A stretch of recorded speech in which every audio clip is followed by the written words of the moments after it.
ক্ষোভে ফুঁসছে গোটা দেশ। উত্তরপ্রদেশ থেকে জম্মু কাশ্মীর সর্বত্রই উঠছে পাকিস্তান বিরোধী স্লোগান। আমি আবারও ফিরে যাব রজত শুভ্র মুখোটির কাছে। রজত,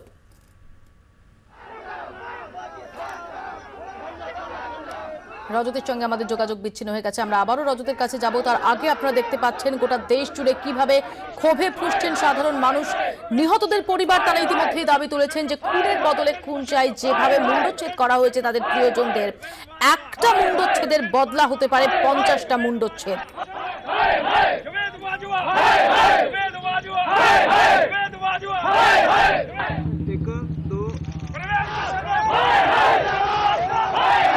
রজত শুভ্র মুখোটি আমাদের চিফ রিপোর্টার আমাদের সঙ্গে টেলিফোন লাইনে রয়েছেন। আমি আবারও তার কাছে ফিরে যাব। রজত, যেটা তুমি বলছিলে যে এই গত বছর চারেকের মধ্যে একটা পলিটিক্যাল পরিবর্তন হয়েছে এবং সার্জিক্যাল স্ট্রাইকের মতো ঘটনা সেটা আমরা দেখেছি ভারতের পক্ষ থেকে। এই অবস্থায় দাঁড়িয়ে এই মুহূর্তে যেটাকে ইংরেজিতে বলে যে ইমোশনস আর রানিং হাই, কোন দিকে যাচ্ছে পরিস্থিতি? তারপরে এটা কিন্তু একটা চাপ বাড়ছে। আমরা কিছুক্ষণ আগে কিরণ রিজিজুর বক্তব্য শুনেছি, আমরা ভেঙ্কাইয়া নাইডুর বক্তব্য শুনেছি, এবং কিছুক্ষণ আগে আমাদের কাছে যেটা খবর এসছে যে গোটা ঘটনার আপডেট দিতে অরুণ জেটলি তিনি প্রাইম মিনিস্টারকে মিট করেছেন। ফলে সামগ্রিকভাবে দিল্লিতে কিন্তু একটা টান উত্তেজনার পরিস্থিতি তৈরি হয়েছে। দু দেশের মধ্যে হটলাইনে যোগাযোগ হয়েছে, ডিজিএমও স্তরে মিটিং হয়েছে। ডিজিএমও স্তরের মিটিংয়ে ভারতের পক্ষ থেকে স্পষ্ট জানিয়ে দেওয়া হয়েছে যে যা হয়েছে তা তারা কোনোভাবেই মেনে নিচ্ছে না।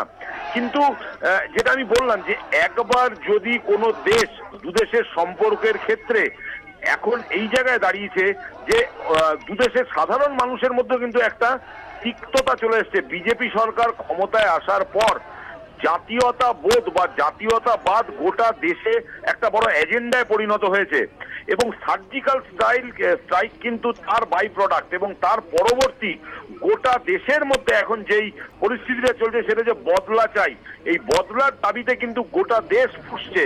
এবং আমরা যা ছবি দেখাচ্ছি এবং গোটা দেশ থেকে আমরা যা ছবি পাচ্ছি তাতে ইউপির দেউরিয়া হোক, পাঞ্জাবের তারন হোক, কেরালা হোক, বিভিন্ন জায়গা থেকে আমরা যা ছবি পাচ্ছি তাতে পাকিস্তান বিরোধী স্লোগান জোরদার হচ্ছে। এবং সরকারকে সাধারণ মানুষ বলছে তোমরা অ্যাক্ট করো, এমন কিছু স্টেপ নাও যাতে খুন কা বদলা খুন হয়। এরকম একটা কিন্তু তোমার বদলার বাতাস ক্রমশ তোমার ভারতে ভারী হচ্ছে। এবং খুব স্বাভাবিকভাবে জনগণের এই চাপটাকে তোমার ফরেন পলিসিতে প্রভাব কখনোই পড়তে দেওয়া হয় না, কিন্তু জনমতকে উপেক্ষা করে জনমতকে সঙ্গে নিয়ে চলাটাই কিন্তু শাসকের ধর্ম। এখন নরেন্দ্র মোদী বা তার গভর্নমেন্ট কি পথ নেন, কতটা কঠিন পথ নেন, আবার কি একটা সার্জিক্যাল স্ট্রাইক। আমরা খবর পাচ্ছি যে সীমান্তে নাকি তোমার আর্মস অ্যান্ড অ্যামুনিশন সেগুলো নাকি মুভমেন্ট শুরু হয়েছে। ফলে চিত্রটা আরো বড় হবে, আরো যত সময় যাবে আমরা বুঝতে পারবো। কিন্তু গোটা দেশ কিন্তু বদলা চাই এই আওয়াজ নিয়ে ফুসছে। আমরা ছবি দেখাচ্ছি যে লুধিয়ানায় কিভাবে পাকিস্তানের ফ্ল্যাগে আগুন লাগানো হচ্ছে, আলিগড়ে সেখানে কুশপুতুল পোড়ানো হচ্ছে, নওয়াজ শরীফের। গোটা দেশ জুড়ে কিন্তু বদলার দাবি, খুন কা বদলা খুন। মোপিয়া। রজত, ধন্যবাদ। রজত শুভ্র মুখোটি আমাদের সঙ্গে এতক্ষণ টেলিফোনে কথা বলেন। আমরা দেখব যে ইতিমধ্যেই জম্মু থেকে শুরু করে লুধিয়ানা, আলিগড় সর্বত্র ছড়িয়ে পড়েছে পাকিস্তান বিরোধী স্লোগান এবং বিক্ষোভ।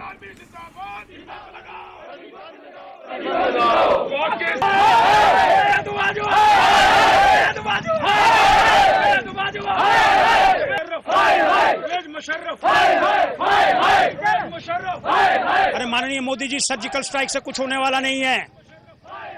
71 और 65 की जंग की याद करवाओ, तब जाकर के बाजवा का सिर काट करके लाएं, तब जाकर के हिंदुस्तान की जनता के मन के अंदर सुख प्राप्त होने वाला है।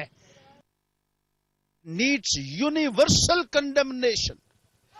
We are protesting outside the United Nations High Commission today office, and we seek the declaration of Pakistan as a terrorist state.